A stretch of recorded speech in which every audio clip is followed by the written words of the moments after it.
Namaskara, good evening, and welcome to BIC Streams. Bangalore International Center, or BIC for short, is an inclusive and neutral platform for informed conversation, intellectual dialogue, exchange of ideas, and the arts. Today's session is Electoral Process and Integrity, Understanding the Greatest Show on Earth. A general election in India is often called the greatest show on earth. In sound, smell, and style, India's elections are unique, but to an outsider, they appear to be chaos unlimited. India is valued the world over for its electoral democracy, and the credit for this goes to its people. There are several distinct activities in an election: unbiased and inclusive electoral rolls, polling and counting of votes with integrity and strictly in compliance with democracy principles, honest and transparent electoral funding, a fair candidate nomination process and campaigning, stringent and equitable compliance with the laws, rules, and codes, and a non-partisan media playing fair and critical role, and the critical role of Election Commission of India in ensuring all these. In this session, we will deal with unbiased and inclusive electoral rolls, linking of Aadhaar with voter IDs, polling and counting of votes, EVM and VVPAT, with integrity and strictly in compliance with democracy principles, and critical review of Election Commission of India functioning as an independent constitutional body. On the panel this evening, we have former Chief Election Commissioner of India, S.Y. Qureshi, Ramani Venkateshan, author and former IAS officer of the Maharashtra cadre, Professor of Computer Science, Ashoka University, Professor Shubhashree Banerjee, in conversation with M.G. Devasahayam, former officer of the Indian Army and the Indian Administrative Service, and coordinator of Citizens Commission on Elections, and the editor of Electoral Democracy, an inquiry into the fairness and integrity of elections in India, which has contributions by the panelists. The full bios of the speakers will appear in the chat box, which is at the bottom of your Zoom screen. And if you have any questions, observations, or comments to share with the speakers, please feel free to use the Q&A box, which is also at the bottom of your Zoom screen. And with that, I hand it over to Mr. Devasahayam. Thanks a lot, Ms. Lekha. And thanks to Mr. Ravichandra also. At the outset, we'd like to thank the BIC for hosting this very important webinar, wherein we are going to discuss about the salient aspects of electoral democracy. I'll take about 4 or 5 minutes to give a opening up introductory remark. After that, we have got eminent panelists. Each of them will be dealing with the subjects of their expertise. Mr. Ramani Venkateshan is the one who done a lot of research and has written in the book on electoral rolls. And Shubhashree Banerjee is an expert in computer engineering, as an expert on electronic voting. He has been able to put together one of the best legal computer brains in the world to critically examine the EVM voting and the kind of resultant absence of democracy principles. Then Mr. S.Y. Qureshi is known very well across the country and also outside, my colleague in Haryana cadre of the IAS. And I'm very proud to introduce him that it was during his time as a Chief Election Commissioner who introduced path-breaking reforms. One was the voter education. He set up a separate division for that. Then also to control the money power, he set up a separate division for that. And also it was during his time, the VVPAT was introduced, voter verification. Paper trail was introduced in order to bring some kind of transparency in the voting system. So they will come out with their views. My opening remark would be basically, democracy, we are very proud in saying that India is the largest democracy in the world, mother of all democracies, it's an electoral democracy, it's a representative democracy, all kind of epithets that we use to describe our democracy. True. We need to be proud of that also. Certainly, there's absolutely nothing wrong, and democracy has survived for the last 72 years in spite of a lot of pressures. But the question is, are we, and now elections we're talking about democracy. The elections have become synonymous with democracy. Without election, there is no democracy, and there is no democracy without election. Because it is a process of election through which people who are the sovereign, as per India's constitution, citizens in India are the sovereigns, and election is where every 5 years transfer sovereignty to a set of elected representatives, whether it is MLA or MP, and they in turn run the government, take policy decisions, enact laws, and do a lot of things which directly affect every citizen of the country. So it is not like just electing a trade union leader or a student leader. Transfer of sovereignty. The question is that really taking place? For that to happen, I must know, I must have full knowledge about to whom I am transferring the sovereignty, and is it properly recorded and it is properly counted. There are a lot of doubts about it, and the experts here will tell. And we went into this a couple of years ago because we have been watching very closely the electoral process that has been, in fact, decaying over a period of time. And we set up a Citizens Commission on Elections in March 2020, headed by Justice Madan Lokur, and Vice Chairman was Wajahat Habibullah, and very eminent, some judges, academics, and journalists, and technical people. Subhashis was the technical head of that. So based on the detailed analysis and submissions, depositions given by various people and experts, a report was brought in early 2021, January and March, which helped a lot in understanding. Building on that, then we did furthermore research on the subsequent election. This was based on the 2019 election, parliament election. The original research and the CCE was based on 2019 election. After that, state assemblies, important assemblies like Bihar took place, West Bengal took place, Tamil Nadu took place. We studied that also. Recently, UP and other states have taken place. We are yet to study. We are in the midst of studying it. Based on the studies of all these, and also the role of election commission, and also the technical aspects of VVPAT, we have brought out a book which was released at the India International Center on 24th January. And we looked at 6 distinct themes. In fact, mostly it is practitioners, and we are looking at only 6 distinct themes. That is, one is electoral role, how inclusive it is. And also recently the decision that was taken to link Aadhaar with voter ID, how damaging it's going to be. Second was the EVM voting, electronic voting. Does it comply with the democracy principles? Third was money and criminal power. Money that is playing havoc into India's electoral system. Money and criminal power.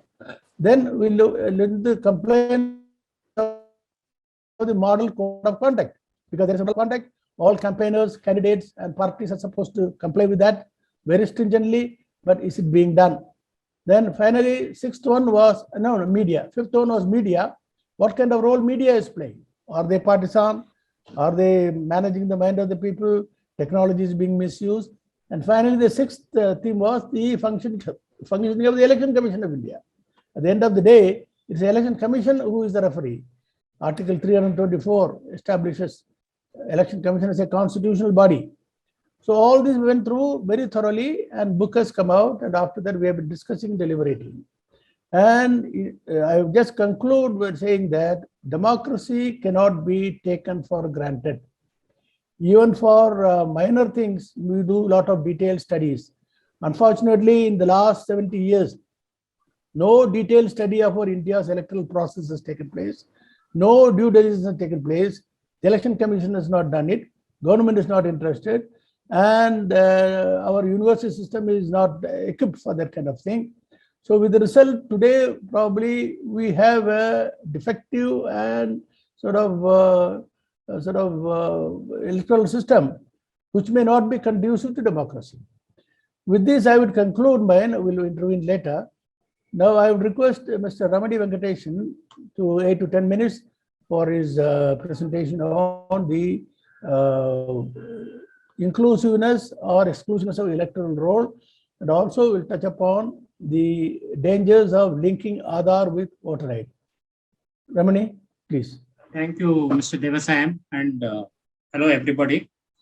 And I will focus on the important issues as far as electoral rolls are concerned.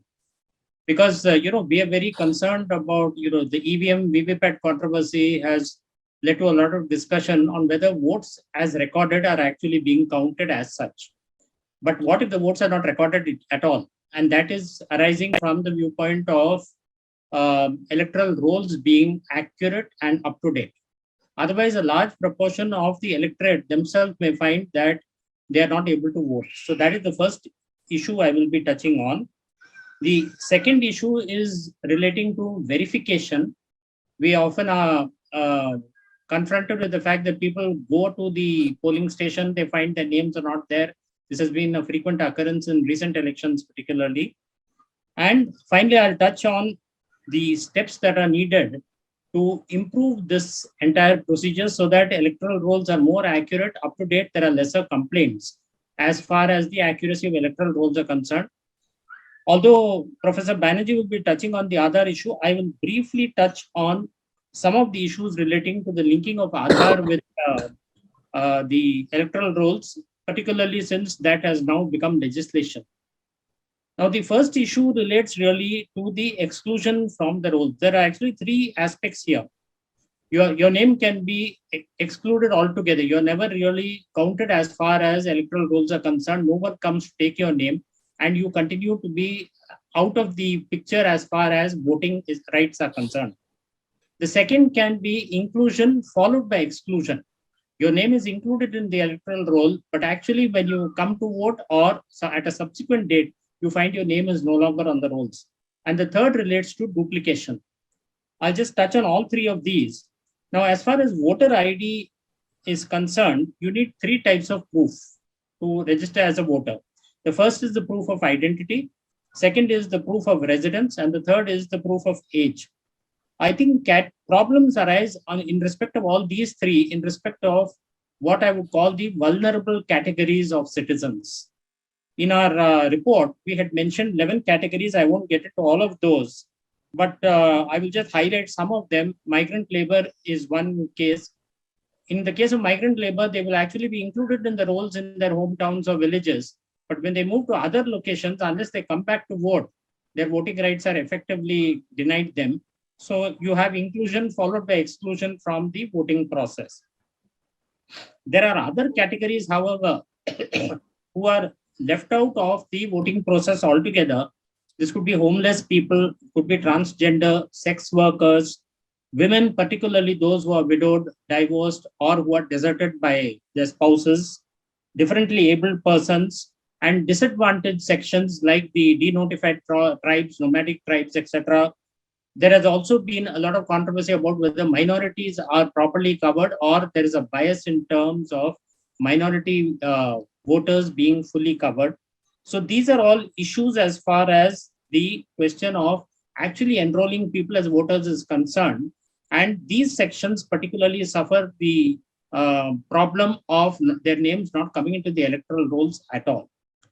The second issue really relates to inclusion followed by exclusion, which I've already mentioned, relates largely to people like migrant labor, for example. And the third issue relates to duplication. Now, duplication can arise because a voter has moved from one place to another.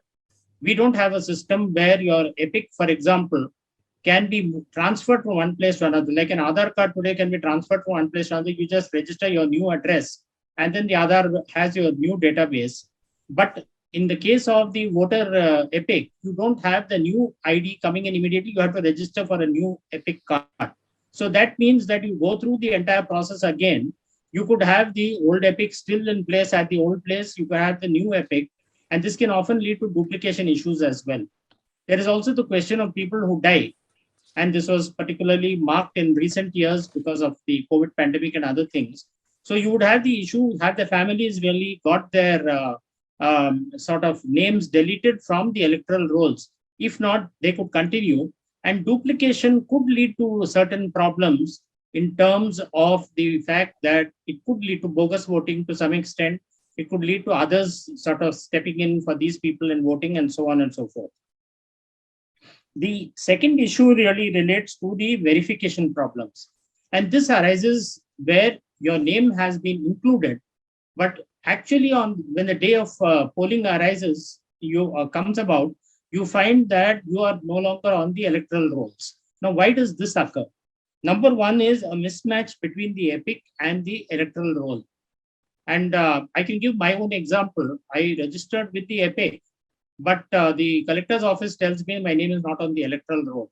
So that problem is yet to be resolved. But what happens often is that your name may be on the EPIC, but it doesn't really register on the electoral roll. A second issue can be, and a major problem has often been, electoral rolls are maintained in image PDF files.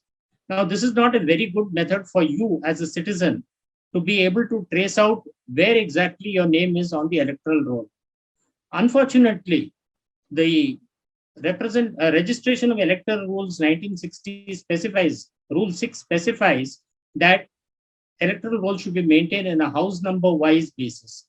But unfortunately, this has not been done to date.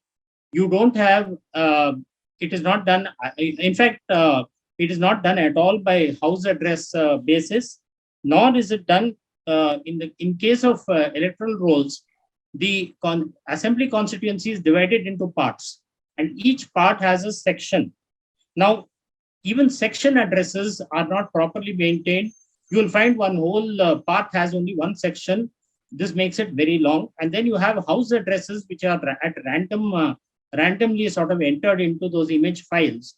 So it would be a nightmare for you to try and trace where exactly your name is and are you registered. So you will have to trust in the one above to be able to go to the polling booth and then find out if your name exists on the electoral roll or doesn't exist on the electoral roll. This has often been a problem. Wrongful deletion, and I've already touched upon. So now, what exactly are the steps that need to be taken? I think a fundamental problem has been that the house-to-house verification that must be done in order to register all voters is not being done very thoroughly by the electoral registration machinery. I think it was much better some decades back, maybe because the population was less at that time also. But the fact of the matter is that as of the current situation, we find that a number of voters are not properly registered. The block level officers of the electoral registration office who are tasked with the responsibility of actually going house to house and serving the people, noting the names, deleting those who no longer live there, we find that this exercise is not done very systematically. So I think we need firstly to ensure that this is done in a more systematic manner. Without that being done, we are going to find that people continue to be excluded from the process. The second issue also is, and this is something we need to think about, do other institutions also need to play a role as far as ensuring that voters get registered? It could be political parties themselves, it could be NGOs, it could be civil society organizations, but they also need to play an active role in trying to ensure that citizens get enrolled.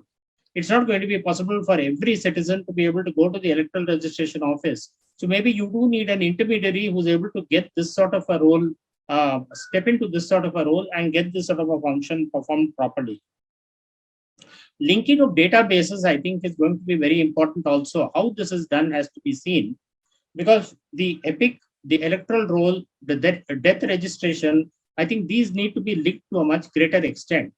We are very fond of talking about one nation, one everything. But I think we need to start at least by linking some of these basic databases together to see whether we could have some sort of a linking to ensure that electoral rolls can be updated on a regular basis. And I think the software definitely needs to improve as far as electoral rolls are concerned. Finally, I'll come to the issue of the election records needing to be independent of the government. Because I've talked about integration of databases, etc. But my intention would be that this integration needs to be done at the level of the Election Commission, independent of the government. And I think the introduction of the recent legislation which links Aadhaar to the electoral roll, is one of the most retrograde steps as far as our democracy is concerned. Why do I say this? In fact, the number of retired civil servants had written a public letter also to the Election Commission and to the government in this regard. But I think there are 6 basic factors that we need to consider as to why this could be extremely sort of problematic as far as electoral rolls are concerned. Number one is, let us recognize that Aadhaar is no proof of citizenship. It is very clearly stated, the Supreme Court has also mentioned clearly that Aadhaar is not a proof for citizenship. So why exactly are you linking it? In fact, the voter's ID is a proof of citizenship, but Aadhaar is not a proof of citizenship. The linking of the two doesn't really make sense to that extent because it is not going to confer citizenship on you in any case. The second is Aadhaar has no physical verification. It has no physical verification. And because of that fact, you have the problem that when there's no physical verification being carried out, to what extent can you trust the Aadhaar as far as the utilization as a verification for the electoral roll is concerned? The third, which is a major problem, is likely deletions. And I think we have the example of Telangana and Andhra Pradesh, where an attempt was made between 2015 and 2018 to link Aadhaar to the electoral rolls. We've had major deletions in these states, and I think that has been a major problematic issue, more so because deletions have occurred even in respect of other programs. Many state governments have taken up the deletion of Aadhaar, deletion of names which no longer figure in Aadhaar, etc. As a result, beneficiaries have been denied access even to ration cards, denied to access to other benefits, etc. Now, tomorrow, we don't want a situation where they are also denied the benefit of voting rights because of this issue. A fourth issue relates to voter profiling. Once you have the entire Aadhaar database linked to the voter and to the electoral rolls, any agency which has access to both can do complete voter profiling. And you can work out which is the area where I need to focus on voters, where are voters who are favorable to me, what do I need to do in order to get them on my side, where do I need to concentrate the benefits that I give or the freebies that I give. And this can be done well before the polling process, well before the notification of elections as well. A fifth issue is what I would call the Cambridge Analytica issue. That is the question of targeting of populations, particularly in this day of social media. And we need not even discuss what has happened in countries like the USA, for example. The 2016 polls are presidential polls are a prime example of that. This could well occur even elsewhere in the world. And I think Justice Sri Krishna put it very correctly when he said, like Cambridge Analytica, you could have a Delhi Analytica, Mumbai Analytica, and Kolkata Analytica. So you need to be really concerned as far as that is concerned, the targeting of populations. Finally, and I think this is going to be the most problematic issue, the current legislation that has been sort of passed in Parliament clearly mentions it doesn't, government has been repeatedly saying it's not mandatory. But if you read the provisions of the rules, it makes it very clear that it is going to be mandatory in the sense that the authority can decide whether it should be optional, whether you should or should not register your name. And if you don't register the name, they could delete you from the rolls as well. So I think these are the issues that we need to keep in mind with respect to electoral rolls and see how we can work towards more accurate and thorough electoral rolls to ensure that the electoral process, the integrity of the electoral process is maintained. Thank you very much. Thank you very much, Ramani. Subhashish, please. Yeah, thank you. Thank you, Mr. Devasam. Thank you, BIC, for inviting me. So I looked at, as Mr. Devasam said, the voting process, right? The electronic voting process itself. And I'll try to briefly mention some of our findings and concerns regarding that. So the first part of a voting process is that it must adhere to democracy principles, as Mr. Devasam mentioned in his opening remarks. And what that means is that to declare an election correct, you should not have to depend on experts, certification of any authority. It should require no trust on any process. The election should not only be free and fair, but it should also be demonstratively free and fair. So the general public and the candidate should be able to verify for themselves that the choice that they have made in the voting machine has been registered correctly. So that's the basic minimum requirement of an election.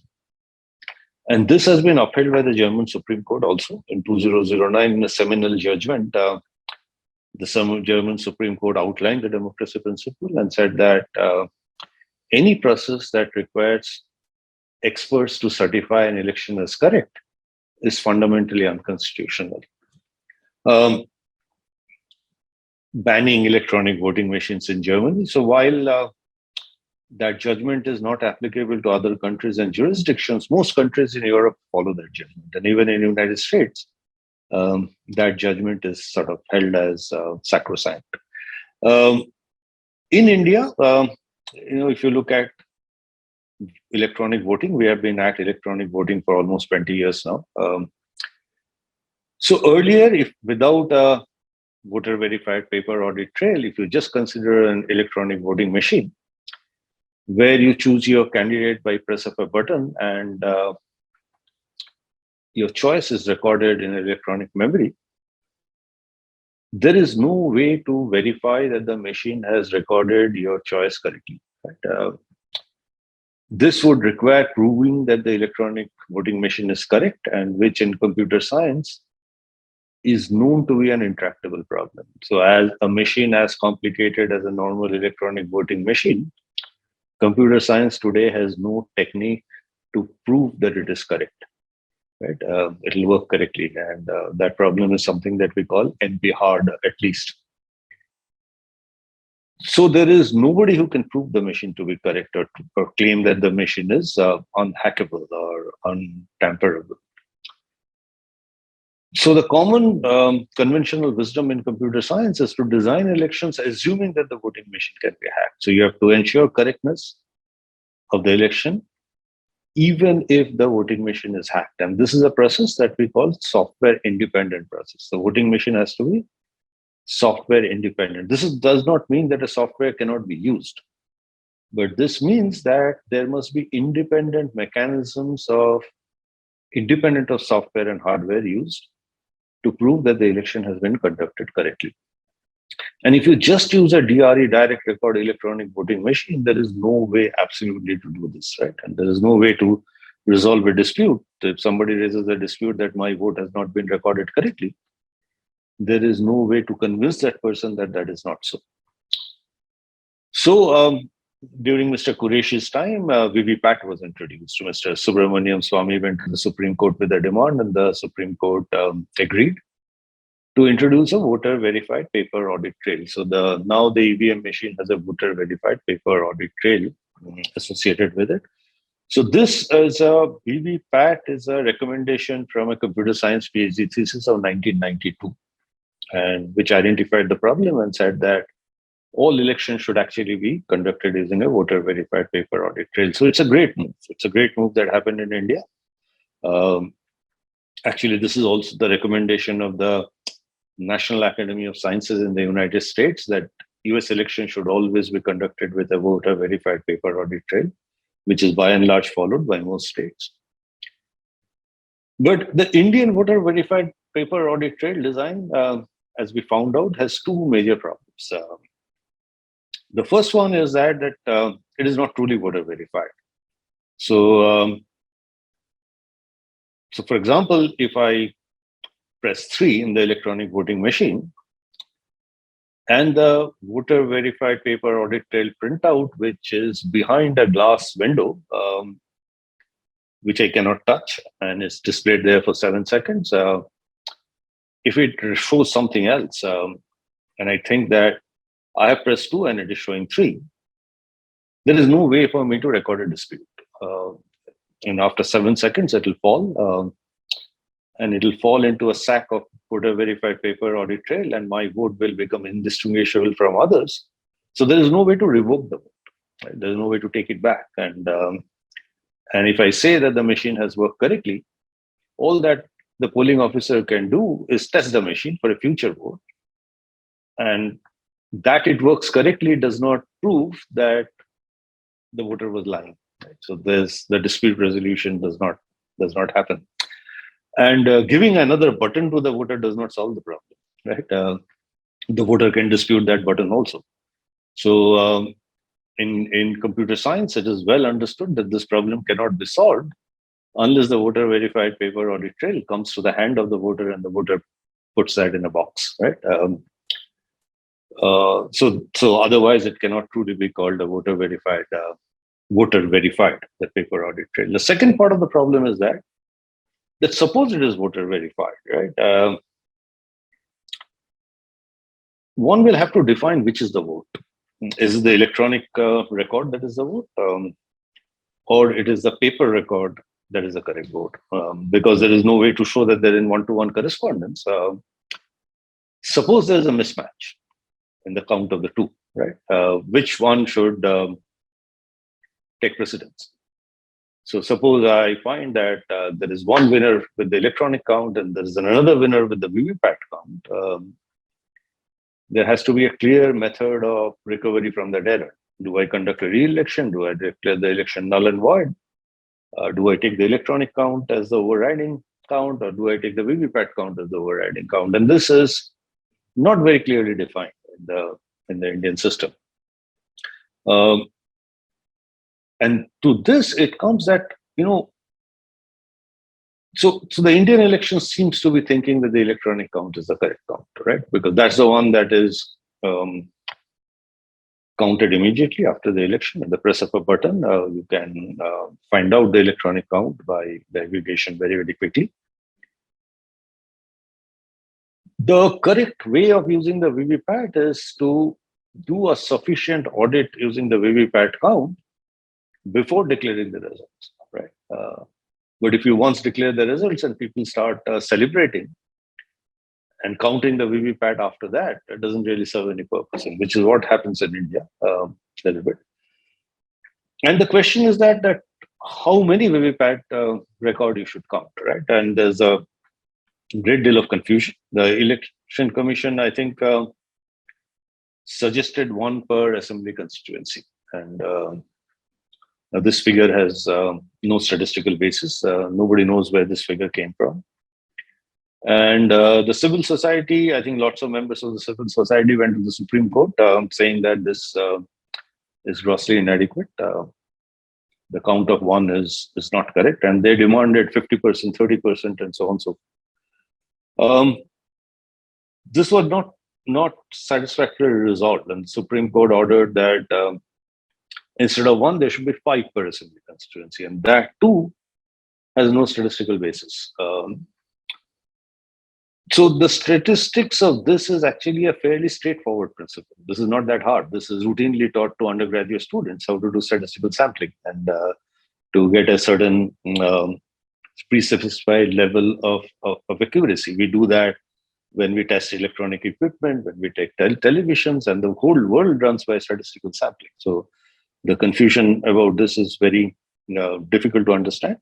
So it is sort of clear. If the winner and the second highest vote getter, the difference is only one vote electronically, then to settle the election, you have to count all VVPAT slips, right? And on the other hand, if the difference between the two is 5 lakh votes, then there is absolutely no need to count the last 5 lakh votes. Even if one party gets all those 5 lakh votes, the result is not going to change, right? So,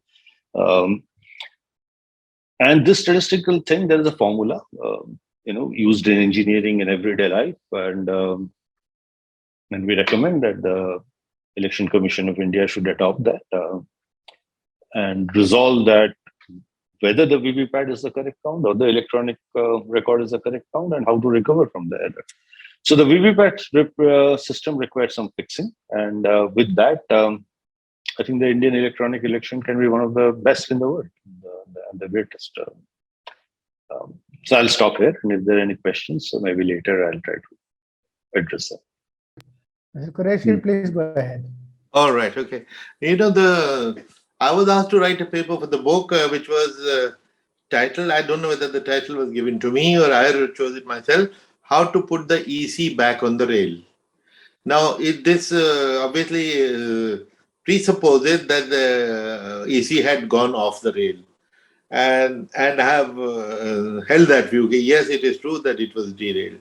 When election commission does well, people know it. When it doesn't do so well, people know it. Which is why we have had glowing headlines in the past. Election commission, well done, congratulations. EC is the winner. We have seen that. And in 2009, I have collected 35 headlines from editorials and newspapers. Shame on EC, disgrace on EC, and all that. So it's the same EC and it is the same media which have reacted differently, which means the election commission did go off the rail. The second issue was whether that off the rail had something to do with the current regime. Now there are possibly, but then there are two brilliant exceptions. Mr. O.P. Rawat, my colleague, who is probably there in today in this meeting. Now he brought glory, despite the fact that he was the appointee of the same government. Ashok Lavasa, the fact that he stood up again, appointee of the same government. So it also is a question of individual backbone, individual conscience and ethical standard. So it is true that ultimately it is the man at the top which makes all the difference. So it is very important that we get good people to man it. Now we needed help of the Supreme Court. Supreme Court, I don't know what is the status of a case where we have been demanding, ADR and others have been demanding that there should be a collegium system of appointment for EC. After all, we are familiar with the collegium system. All judges are appointed. Not that what comes out of collegium are all angels and saints, but in any case, it gives a satisfaction to the opposition that they had an opportunity to veto a proposal. So now judges are appointed. CVC and CIC, who are not even constitutional authorities, they are statutory bodies. They're appointed, and later on Supreme Court's intervention, director of CBI, who is no different from director of agriculture and animal husbandry, is head of a department. But because he performed a very critical role, the Supreme Court said that he should also be appointed by collegium. Now, I repeat that even Director CBI's role has not been above board, but at the same time, after the collegium system, at least the opposition had no reason or complaint or moral authority to question possibility of a total committed person getting excluded because of the vote of the leader of the opposition. That is something which we need to I don't know how to move further on that because it has been pending with the Supreme Court, and that is something which will come only through that because no government would like to give up its power to appoint just anyone of its choice. Now, the criminalization of politics, I will not go into because that is something you can't do anything about. We have done enough. We have been to the Supreme Court, and Supreme Court has, after expressing concern about increasing criminalization, all that they have said, these candidates should declare their criminal cases, their party should declare, an election commission should monitor. Now, that is a total, I think it is neither here nor there. It doesn't really work.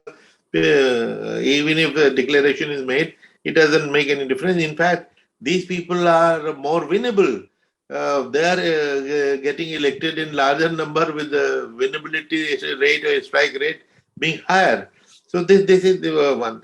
I would EVM has been discussed enough. There are only two things. That number one for Mr. Devashish is accurate knowledge because he's a professor. Lots of people attribute it to the Supreme Court and Ram, that Subramaniam Swamy, that he did it. Very true that his petition was pending in the High Court for 2009. But one chronology should be clear that in the decision to introduce VVPAT was taken by Election Commission in an all-party meeting in October 2011. Supreme Court order came in 2013.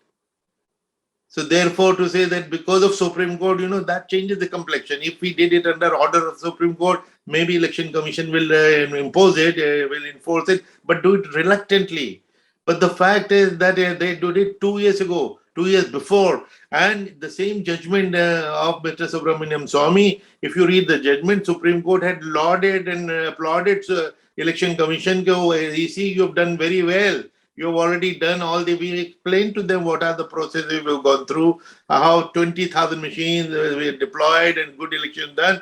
And they have appreciated. Well done, Election Commission. And now the government, please make money available for 2019 elections so that the entire country can use those elections. So at least this group should be very accurate and clear and not keep saying that because of the Supreme Court, because of Subramanian Swamy. No quarrel with Mr. Subramanian Swamy. He did a good job. But I stand corrected, sir.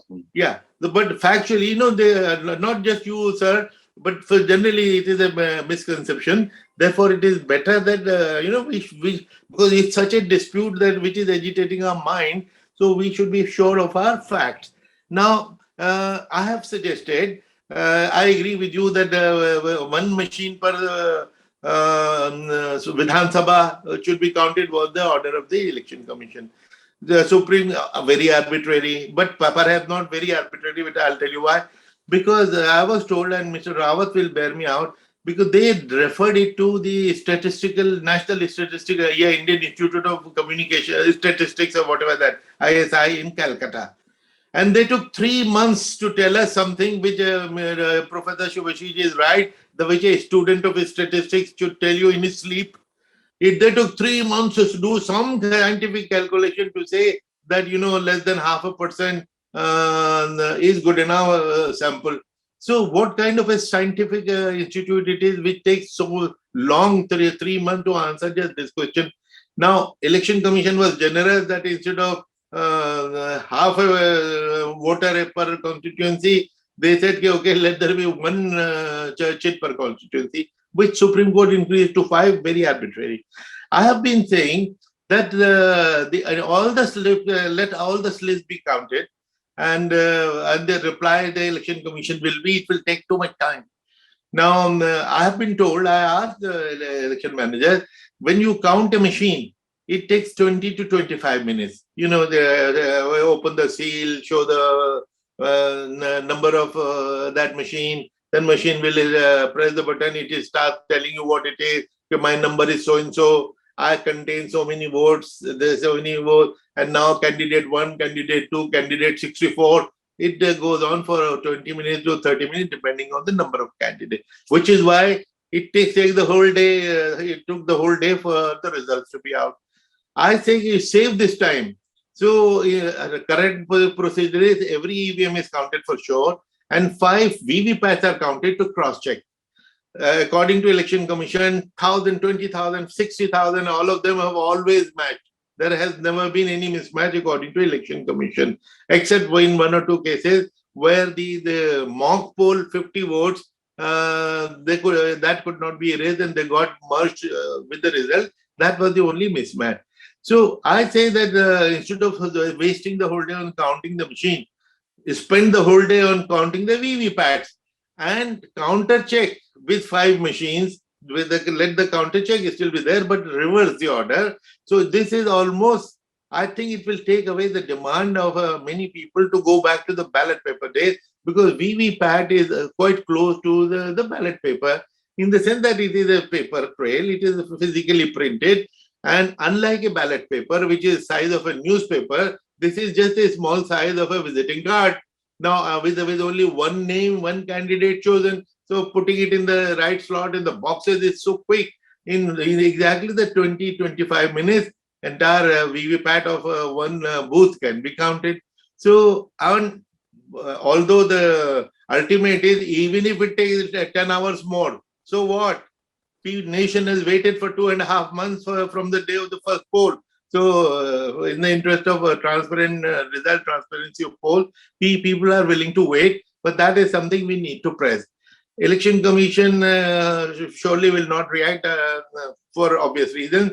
The answer probably can only come through the court when somebody goes to the court the next time. Now, I would rather spend more time on the electoral role. Election can be won and lost before the election, through the manipulation of the electoral roll. And I'm glad that Ramani has done a lot of homework on that, and that we need to study that all the more. Because he's striking out names of, the entire household, entire colony, which is likely to be hostile. So unka naam kaat dena has become very common. From Mumbai, from Mysore, from here, there, from Bangalore, 14 lakh names were missing, mostly Muslim. So somebody, some organization did some exercise, and Mr. Rawat helped them by extending the date by 1 month, and 12 lakh voters were restored. So focus on that. There, I would, instead of blaming the Election Commission, I would say that, we need to create a voter awareness. Permit me to explain one incident that, when my book, An Undocumented Wonder, was to be released in Mumbai by Sucheta Dalal. So she called me, and she is a very, very good organizer. She said, can we invite Mr. Deepak Parekh to chair? Deepak Parekh is a very eminent citizen. I said, that will be very nice. But I got scared because I had seen Deepak Parekh on a TV channel going to the polling station and his name missing. And he went back without voting. To a disgruntled person who was being asked to come and preside over my function. So, but not to be a chicken out, I said, all right, call him. Then she went on top of that. She said, can you yourself invite him? So I personally invited him to write my death warrant. Parekh Saab, can you come? And he said, I'll cancel some program in Bangalore. I'll come. And then Mega Patkar was touching it. So then she wrote in her Twitter messages, she said, all those people in Mumbai many lakhs votes are missing, and somebody went in a writ to the Bombay High Court. They went there. So she then said, all those of you whose names are missing, please come for Qureshi's function and ask him the question. So about out of 400 people who came, 300 were those whose names were struck off or were missing. Now I had to, for my defense, I had to prepare myself, which turned out to be good. The CEO of Maharashtra showed me 4 language newspapers, Marathi, Urdu, Hindi, and English, for 6 months repeatedly. Check your rolls. Voters, please check your roll. Please check your roll. Please check your roll. There may be a mistake. Mistake can be deliberate, mischievous. It can be because of corruption. It can be the computer error. It can be just a stupidity and laziness or inefficiency of our staff. Whatever the reason, once your name is missing, no power on earth can enable you to vote. कि समझे CEC साहब का phone भी पहुंच जाए कि नहीं ये तो वोटर ठीक है, दीपक पारेख तो I know he's a voter there, let him vote. No, if his name is missing, he is not a voter. तो ऐसी सूरत में जब when I confronted the audience कि भाई तुम में से did you check the rolls? Nobody had checked the rolls. They all put their heads down in embarrassment. And that is where the answer. Then you can't blame. Deepak Parekh in his speech said, I think I must apologize. I should not have said what I said on the media. It was my fault that I did not check the roll. Election Commission तो कह रही थी बार-बार. तो हमें जो Election Commission कह रही है वो उनको के साथ-साथ हम लोग भी, Mr. Devasaham's group and all of us citizens should somehow create a movement for voter rolls to be checked. Now, if obviously हर गांव में हर अनपढ़ तो नहीं दे सकता. मैंने आज तक अपना रोल उस पे नहीं चुना है. Not it should not become a news. मैंने कभी नहीं देखा. I'm that to that extent illiterate. लेकिन हम every polling booth पे एक दो volunteers तो identify करते हैं जो ये सब check करके बता दें कि किसका नाम missing है. Now, the law is, and O.P. Rawat, when he speaks, I think it's still there, so he can tell you that because this used to be a phenomenon in the election year. A whole lot of deletions will happen in the election year for different reasons which I mentioned. So, Election Commission had ordered many years ago, I think Mr. Gopalasam's time, that in the election year, the removal has to be with the approval of the Election Commission. It is not left to the ERO, the last guy. So, and individually, a notice has to be given to every voter whose name is going to be deleted. And if he or she is not present, the notice will be pasted on the door of their house. So, whether this is happening or not, we have to be particularly alert. Then there is something which we should be very careful about and watchful is what is called the supplementary voter list. Supplementary voter list, after the voter list is published and elections are happening 3 months or 4 months later, a supplementary list is made. Only in supplementary list, that is where the deletions are also, they are struck with a red ink. Now, un par khas taur se the political party, their agent should that supplementary list in time.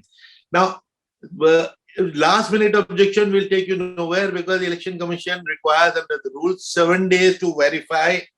Suppose aapka naam kat gaya and you want it added, you have to give them 7-day notice so that they get it verified through the tahsildar. So we need to be alert in at least 30 days before for these corrections, and lots of corrective action is possible. So ye tha. And finally, about a word about the money power. In my book, I had listed 40 possible modus operandi of abuse of money power. किस तरह bribe करते हैं, liquor देते हैं, ये देते वो देते हैं, and many, I'm sure, many more would have been discovered and invented. I came across a 41st one in UP election, and what was that? They went to some mohallas, particularly Muslim mohallas, and they gave them money, 500 rupees typically, or maybe 1,000. Don't go out to vote. And ये लोग 500, गरीब लोग हैं 500 रुपए. So, और उनकी finger को mark कर दिया. पहले भी होता था कि don't go and vote, but procedure was different. They will take away the epic and you can go and collect your epic. They will give you the money and they will see your finger. If it is blank, which means you have really not voted and you have been honest, so low 500 rupees. अब इन्होंने क्या किया कि they went and they somehow they got hold of indelible ink, which should not go into private hand somehow, because it is made especially. It's a copyrighted, patented thing of Mysore Paints for Election Commission. How did it go into private hands? उन्होंने जाके लोगों के finger mark कर दी, और अब obviously with your finger marked you can't go and vote. So ये जो हुआ था, so as I said, election can be won and lost before the election. Through this, we now need to keep an eye. Another modus operandi which we noticed on television in the last election, when very calmly, coolly, an election agent of the BJP goes up, when you go into vote, before you go behind that screen, somebody very coolly, calmly goes and presses the button. You can hear the beep. Now, when you go and press that, the button you want to hear, there is no beep. Now, this may be lack of public education, because if there is no beep, they should shout, "Yeah, मेरा vote कहाँ गया?" Because लेकिन आपका vote तो उसने जाके पहले से press कर दिया. And now, इसमें जो one issue which agitates me, lots of people who come to me complaining, and I'm being devil's advocate here, but there I fight with them. Hey, look, what was your the polling agent doing there? And if every polling agent is not as weak and is spineless, if polling agent is of, say, Akhilesh Yadav, he will be an equal gunda. So why the hell is he just keeping quiet? Why doesn't he protest? Yes, unko khareed lete. Now, if your polling agents are up for sale, so how can Mr. Devasam help you? If candidates are for sale, who can help you? So therefore, half of this is because of the money power being used in buying and selling of candidates and their agents and these kind of manipulations. And at least I have no answer to give. If Mr. Akhilesh Yadav or senior leaders or senior parties cannot defend their rights. So for the moment, I'll say stop now. Bye. Thanks, Qureshi, for a brilliant exposition. We'd like a brief conversation now among the panelists. See, one thing that has been causing me a lot of rancor was the digitalization of India's democracy. Now, over a period of time, we consider ourselves a great technology, leap forward people. Everything will be digitalized. Everything is being digitalized. the demonetization was meant to drive the India toward demonetization, digitalization. After that, so digitalization in commercial activities and other activities, service delivery is okay. But you are digitalizing the basic concept of democracy. What that rankles me is that the issue of EVMs, whether they comply with democracy principles, came up in 2009. It came up almost simultaneously in Germany, Supreme Court of Germany, and then little later came to Supreme Court of India. Now there, the electorate in Germany is only a fraction of India's electorate, and technologically they are far, far advanced. In fact, the Supreme Court very clearly gave a decision that no, your EVMs are not complying with them. We are not talking about technology. We are not talking about digitalization. Your EVMs don't comply with democracy principles. We are talking about democracy. Now the question is, when it comes to Supreme Court, nobody seemed to bother the Supreme Court with this decision. Everyone went on jugaad. Jugaad bana diya. Hindustan is known for jugaad. Innovate something. Give me part of the contract that brought up. As things come out, the Kannan Gopinathan has written a treatise on that. He's done a lot of research on this. He is a techie. He's a computer scientist, and he also conducted the elections in 2019. He says it is a VVPAT which is creating all the spurious vote injection taking place because of VVPAT. Now, these are the main concerns. Are we going towards a digitalized democracy? Will there be democracy? Can this be a democracy at all? We are only the motions of a democracy. These are a basic question. And also now, as Ramani said, they are digitalizing the electoral rolls also by bringing in the Aadhaar. Now, when the three panelists respond to this, as to the danger, because I remember reading the top functionary of the Microsoft, who has openly said that in which digitalization moving on will destroy democracy, there will be no democracy. We will only do visual thinking. Now, can India afford it? With 135 crore population, 91 crore voters, can we afford it? Is this democracy going to die? It becomes a commercial business. This question I would like to raise to all the three panelists and respond. I think you can start with Subhashis, then Ramani, and Qureshi. Well, whether digitization should be used in election, that's the question. I'm a computer scientist, so my answer will be yes, right? Resounding and emphatic yes. I believe that using digital elections can make it correct. I don't believe that a paper-based election is fundamentally superior to an electronic election. Just that the electronic system has to be designed correctly, right? So the German Supreme Court ruling, I have read it.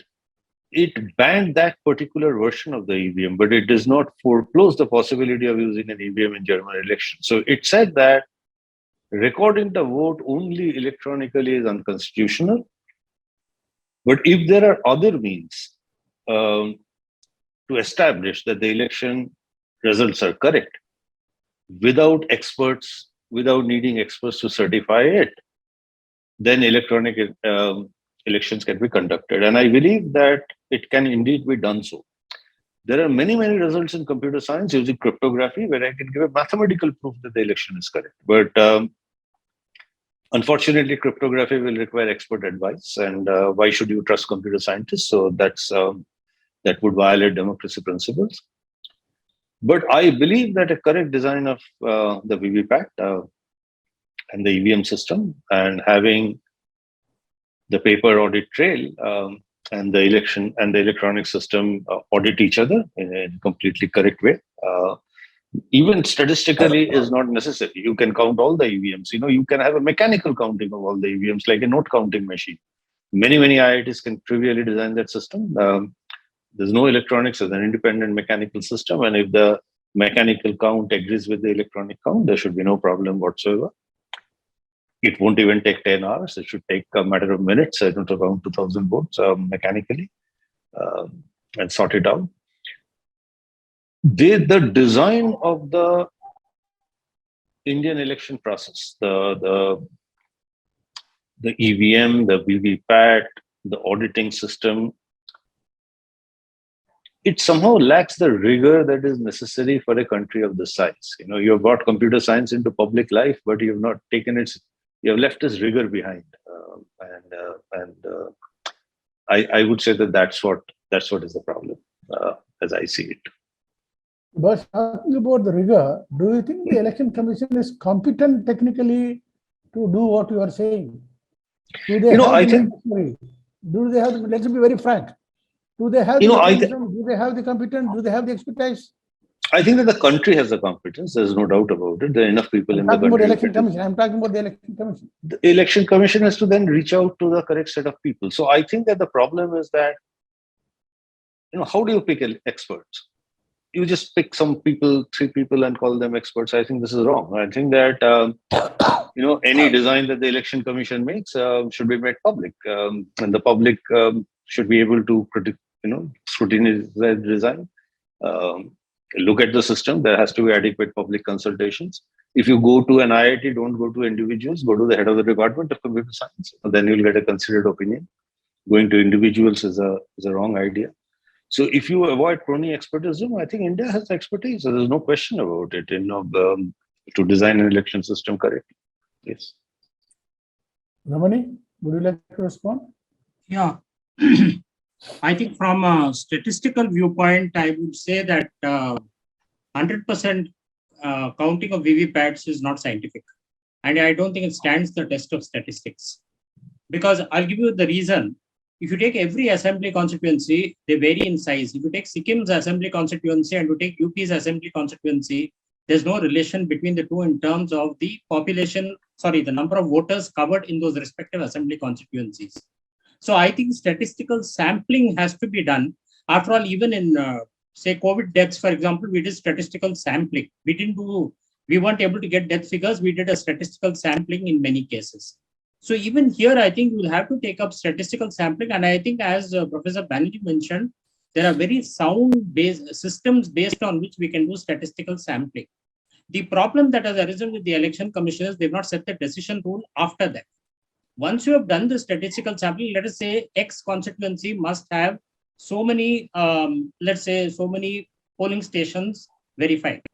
Once you have decided it must be so many polling stations VVPATs verified, then you see the difference between the number of votes in the EVM versus the number of votes in the VVPAT.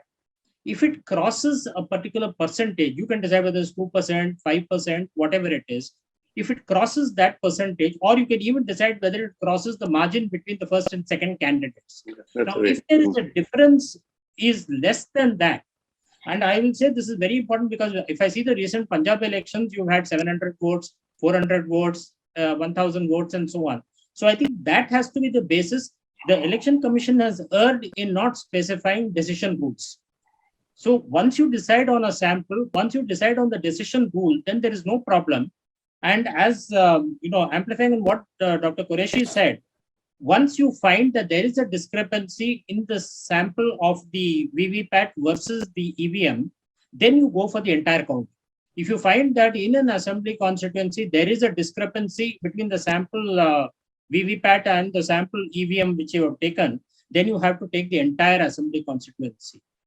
But my view would be don't take it across board for 540 parliamentary constituencies and thousands of assembly constituencies. I don't think that is very scientific in my opinion. So if I may add for a moment, a small to what Mr. Ramani said, the process for auditing an election statistically is very well known. There is a celebrated paper by 2 professors of statistics at Berkeley University. The paper came out in 2010. The paper is called Evidence-Based Election by Professor Stark and Professor Wagner. It's a famous Stark and Wagner paper that completely outlays the mathematical procedure for statistical audit of electronic elections using VVPAT. And it's a process that is called risk limiting audit. It is followed in many, many places. Whoever uses the VVPAT, it follows. So you don't require, you just need to follow that paper, and the knowledge is completely worked out. And No, I am based on what Qureshi said during his intervention. The problem has come up only after the introduction of the 100% introduction of VVPAT. We have two votes now, duplication of votes. We have a memory vote, we have a physical slip vote. Now, Election Commission the decision rule is already there. 2013 Conduct of Election Rules clearly says, Section 56, in the event of a mismatch, the VVPAT prevail. So, in a way, Election Commission has decided it is a VVPAT slip, which is a real vote, and though it may not be so many votes. In that case, that is where, because Qureshi said that, why don't we count the 100% VVPAT slips and cross-check whatever 5%, 10%, whatever, with the EVM. Why not? Why not actually count the real vote instead of the imaginary memory vote? This is an issue I would like Ramani, please intervene. After that, Qureshi, I think would like to come in. Yeah. I will just mention one thing, that if the EVM can be manipulated through whatever technology you use, there's no reason why the VVPAT machine cannot also be manipulated. And I think Professor Banerjee mentioned it obliquely also during his presentation. I will say that don't rely just on one method or the other. See the difference in the candidates' votes, and then decide whether you need to do it. If the difference is 2 lakh votes, you probably don't need to bother about it. But if the difference is 200 votes, you will need to go in for accounting across one or more assembly constituencies, depending on where the anomaly comes. Actually, before we come in, one more answer I would like to have. See, according to the information received by us, EVM was being procured from the two public sector undertakings, ECIL and BEL. But more than a year ago, I think both have their what do you call this, their patent is expired. Now, one really do not know where the EVMs are coming from. What is the integrity of this EVM? This also, and repeated questions to Election Commission is not bringing any kind of response.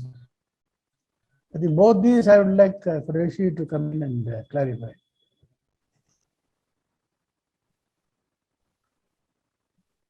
Please unmute Qureshi.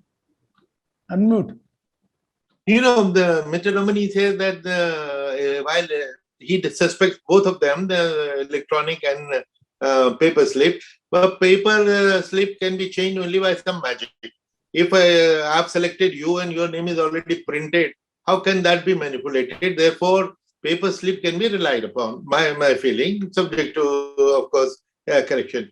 I had been saying that maybe 100% count of the VV slip is the best, and that should take away the demand for return to the ballot paper, because it is almost like a ballot paper. And paper slip has been generated through the EVM. EVM has done its job by creating the voter slip, count the slips, and the result should be announced. I think it should satisfy.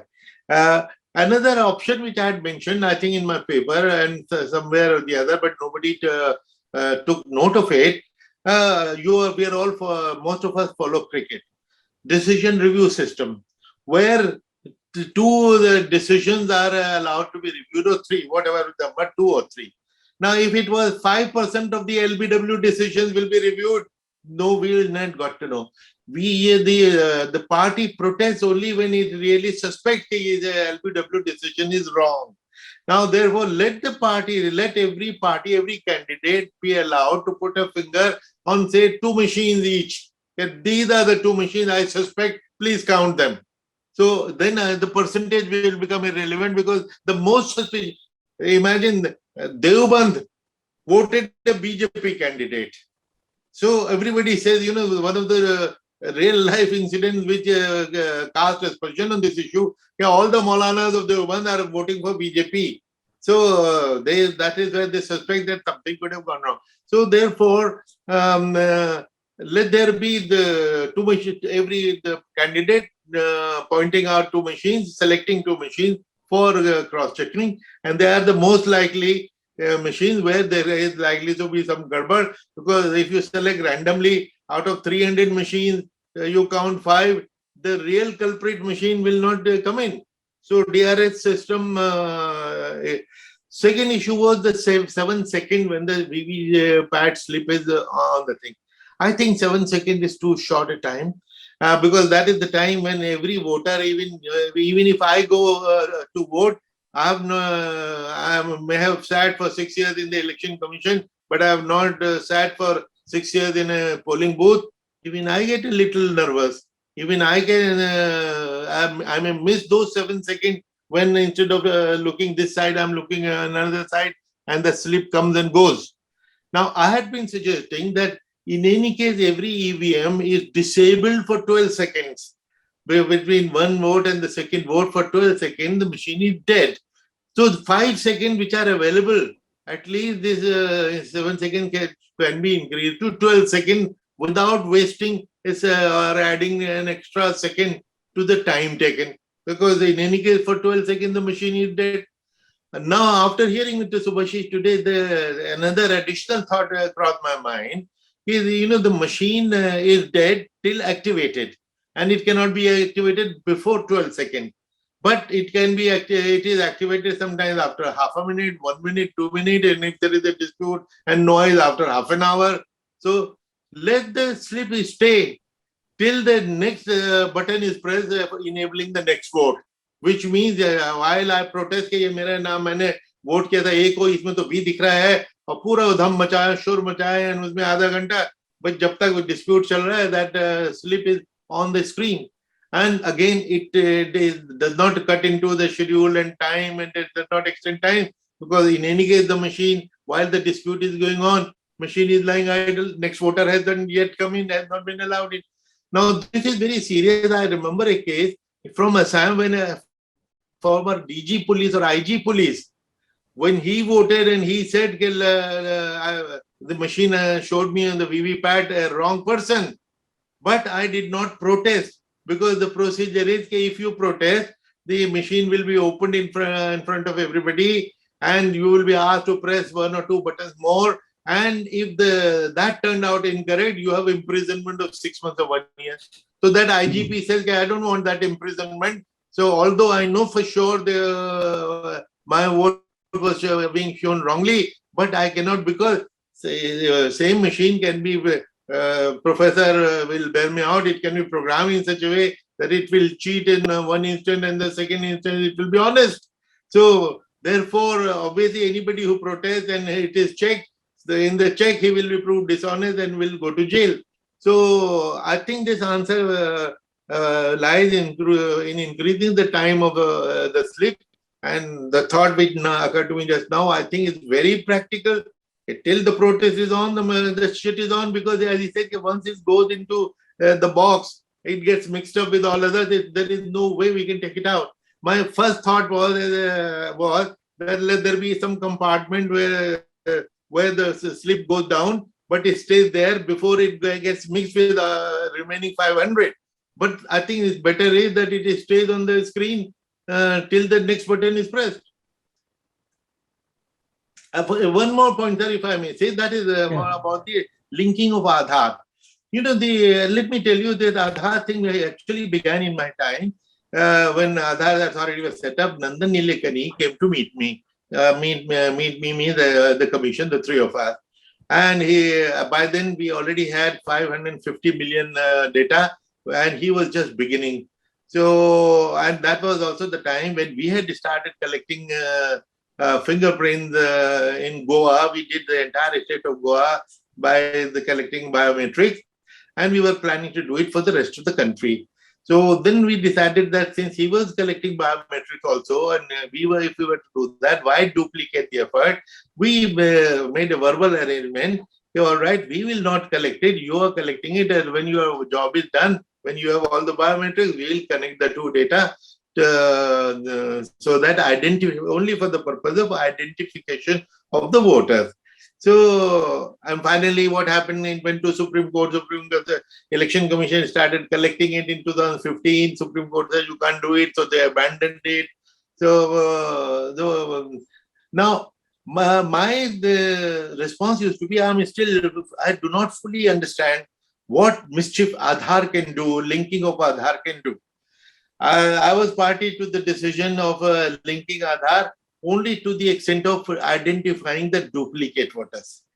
Till then, every district has a different kinds of deduplication software which will run our roll through deduplication, yet we will still have duplicates.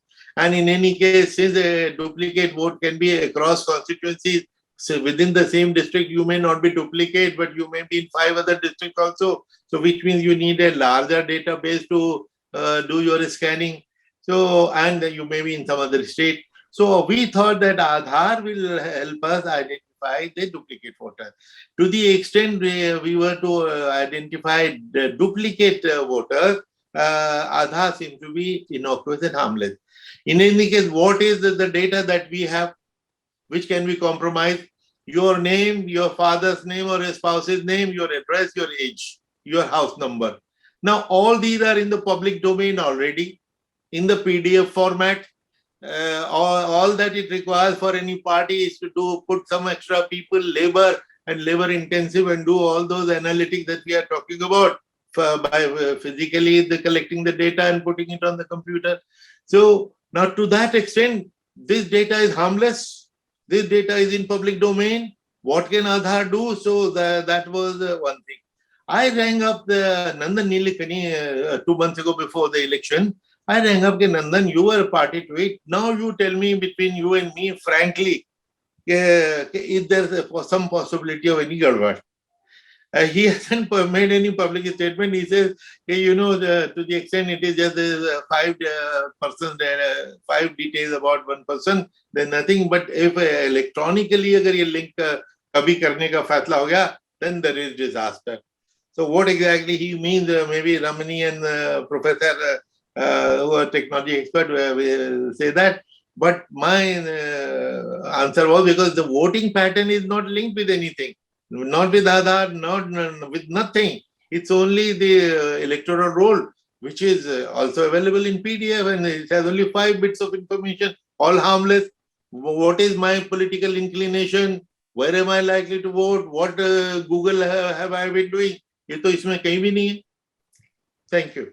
Hey, Qureshi, I'll just flag one point before handing it over to the BIC for the question and answer session. This much more fundamental, which Ramani has dealt with that in our letter. Election Commission, with the electronic voting, they have lost control. No longer Article 324 is in effect. Election Commission is not supervising and controlling election. They have no clue as to what is happening inside the EVM, what is happening inside the VVPAT. It's a completely technological monster. Now you are handing over your electoral roll, which is the most critical aspect, as you yourself said, handing over to UDAI. UDAI is going to control you. So these are the aspects. Nobody is looking at it from this point of view. Mainstream media is not talking about it. Now UDAI is going to decide upon the electoral rolls, and some technical people is going to decide on the EVM. What for do you have the election commission? Should we end up? These are basic issues that need to be debated, discussed. But this is a very vast subject. I'm just raising the question. I think we can continue with the discussion. We'll have another about 10. Yeah. If I may be allowed just one more minute, you may raise another very good point which has escaped public debate. We claim always EVM is safe because it is, apart from its technical security, it has a custodial security. Every machine from factory to the booth, and after the election, post-election, reserve machine, every machine is under lock and key and guarded by paramilitary around the year. Right? However, this claim is maybe false. We realize, and when election is coming, we test every single machine. Then there are 22 million machines. 2.2 million machines, 22 lakh machines for 1 lakh booths. Now we test them in what is called FLC, first level check, but to see whether machine is fit, chal rahi hai, battery theek hai, tar theek hai, ye hai, wo hai, phala phala. And all this is done by factory engineers, the two factories. This is what we have been claiming, and this is what the factories tell us. But I think they are lying to us. And because of that, we are lying. Because 22 lakh machines cannot, they do not have enough engineers to test all these machines in those 1 or 2 or 3 months. So in fact, I asked one very senior person who recently retired, 3 times CEO and retired as a chief secretary. मैंने कहा यार तू सच से बता कि ये जो first level check के लिए इंजीनियर्स कहाँ से आते हैं? तो उसने कहा जी नेहरू प्लेस से. अब नेहरू प्लेस से पकड़ के लाते हैं 1 महीने 2 महीने के लिए ना private. Also, before the 2019 elections or even earlier, there was some media controversy which was not followed up, that there was some machine, some fact company which is from Gujarat and where Reliance was owner or part owner. It was outsourced. FLC was outsourced to these people, which means these machines will be handed over to the private people for days on end. So we need on affidavit in the Supreme Court from the Election Commission that the machine are not touched by any private person at any stage, and there is no outsourcing. उस outsourcing का जो secret है अभी तक out नहीं है, although some media had reported. And the fact is that इतने engineers हैं भी नहीं, और engineers क्या करेंगे? नेहरू प्लेस से वो BEL अपॉइंट कर देगी 3 महीने की जॉब पे. And technically, we are all bureaucrats. Technically, if you have hired somebody for 3 months or 3 years, he is your employee. कि जी हमारे engineers ही जाके करते हैं, हमारे paid engineers, salaried engineers. So whereas actually they are daily wage hired engineers, which is this. So this is the one area which has not yet been scrutinized properly. Thank you, sir. That is why I said Election Commission has lost its control. EVM, they have no control over EVM, be very frank with you. And now with the UDI taking over, with your Aadhaar card trying to sort of regulate the EPIC. EPIC is a constitutional body. Election Commission issued by constitution. How can that be subservient to an identity card issued by, have you looked at this matter? You see, how can EPIC, voter ID issued by a constitutional authority, be subservient to a private corporate body called UDI? I mean, these are major issues that we are flagging. We'll discuss it later. Probably I don't have much time. We have another about 10-12 minutes. I think I'll request BAC if there are any questions you would like to interact. So what I will do, because we had just 10 minutes, we will read out all the questions briefly and the panelists could respond.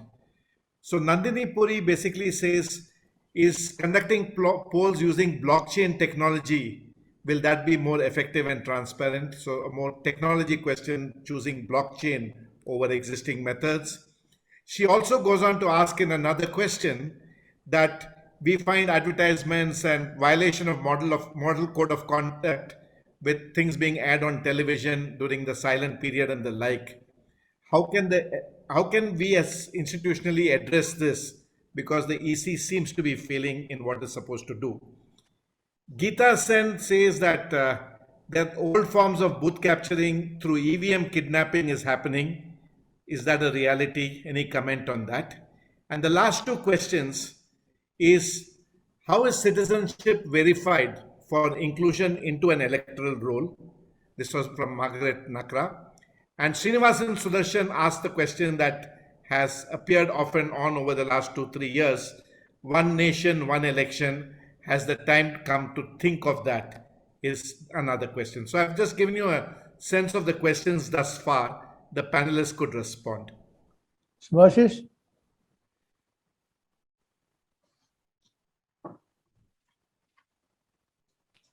I was muted, sorry. So I'll take the blockchain question and I'll add on a comment related to that. That blockchain cannot be used in elections is an established fact. There are 200 papers on it, right? So there is no dispute or no question even in computer science, right? So Professor Ron Rivest, who is a Turing Award winner, who is the best cryptographer in the world, has written a series of papers explaining that why blockchain cannot be used in elections. And when there is one election authority, consensus has no meaning, and elections cannot be conducted over an internet simply because as long as the possibility of wife coercing a husband in the privacy of their house. You cannot possibly do elections over the internet, so blockchain doesn't even apply. Um, there are many concerns that are raised. Do it this way, 5 minutes, 12 minutes, and so on and so forth. Look, there is 40 years of literature on how to conduct elections electronically, right? Look at them. Many of these problems on how to do a VVPAT correctly are sorted out, whether you want to do blockchain or not. So you cannot suddenly come up with some techniques, and design election systems correctly. So there is a literature. Things have evolved over 40 years of debate. And in elections, the debate is well settled, actually. There is no, in the technical community, there is not even a dispute. There's not even a disagreement on how elections should be conducted. So I would say, trust the rigor of computer science, bring in established knowledge, and you could conduct elections safely. Ramani? Yeah, I'll briefly touch on the other 4 issues because I think Dr. Qureshi will have much more to say on that. Yes. Number 1 is, as far as EVM capture is concerned, I think if you had a VVPAT and an EVM verification side by side, then I think EVM capture is not going to be so easy because obviously you can't be substituting the machine also with the VVPAT also. So I think that may be a possible solution to the problem of EVM capture. The second issue relates to citizenship verification.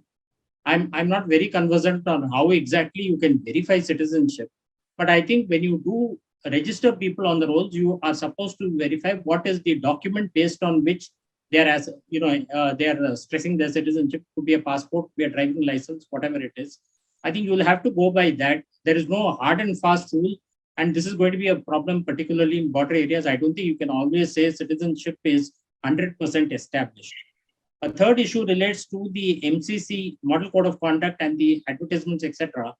I think we may have to do a rethink as far as this is concerned. I've been thinking on this for a fair amount because the recent elections, particularly, I saw you seem to be having interviews on the morning of the election also. And now with social media, I don't think you can even restrict who says what on social media at what time.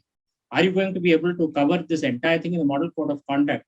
So you might have to consider whether does this really have an impact on the voter? Does it not have an impact on the voter? And whether you really need to take this into account. Finally, I think the most important point that my friend Srinivasan Sudarshanam has raised about one nation, one election. I think this is highly undesirable, a retrograde step. And in fact, this is called the coattail effect in the American presidential election. The feeling that if you are voting for a president, you'll also vote for his candidates in the respective legislatures. Now, this is exactly the issue that could arise in India, and certain studies have established that if you have the elections at the same time, there is every likelihood that the person you vote for or the person and the party that you vote for at the national level would be the same person you would vote for down the level to the state election also.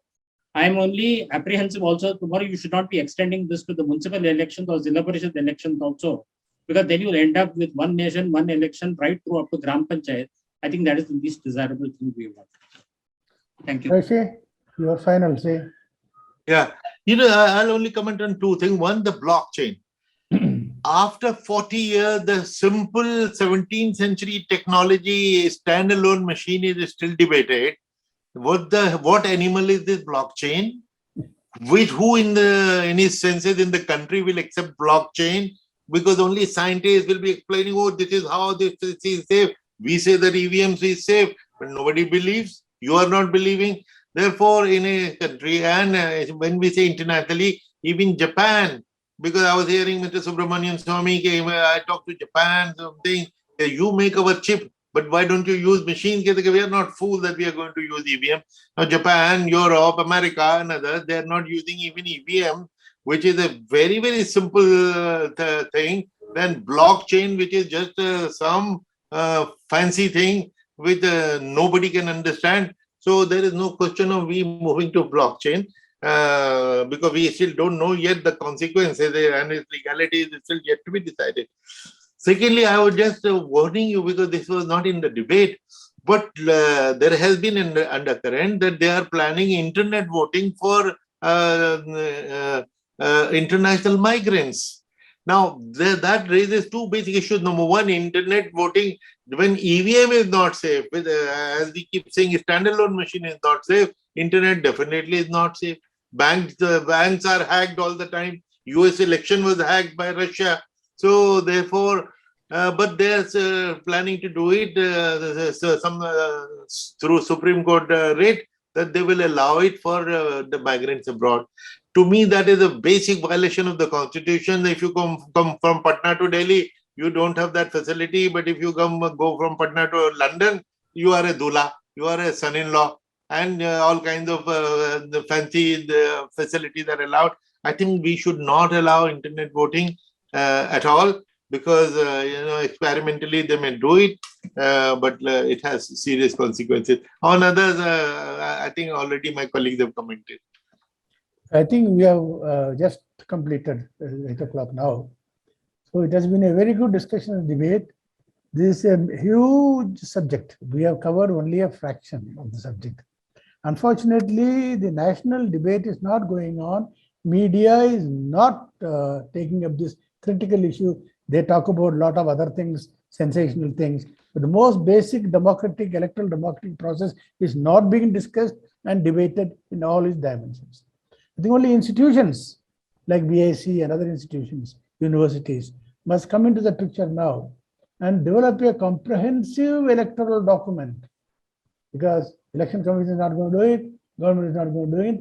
We have to, citizens, at the end of the day, Constitution of India says, we the people. If election commission is not doing it, government is not doing it, Supreme Court is not doing it, we the people have to do it, because democracy is something for which biggest stake is for the people of India. So with this, I would like to conclude and hand it over back to BIC, thanking them profusely for what they have done today. As transparent as our process of elections seem or claim to be, it is a complex, dense, and inaccessible cornerstone aspect of our democracy, mainly due to the human element involved.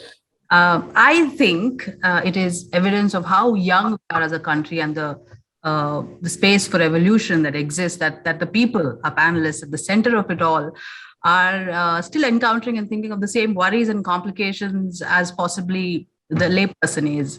I go away with more questions and curiosity, which is the mainstay of a good, evocative conversation as we try and facilitate more of these at BIC. Thank you, Mr. Qureshi, Mr. Venkateshan, Professor Banerjee, and Mr. Devasahayam for this fascinating conversation. Thank you, audiences, and do join us for the second part, a continuation of this conversation on the fairness of elections on Thursday, the 31st of March. And all I have to say now is thank you and good night, everyone. Thank you very much. Thank you.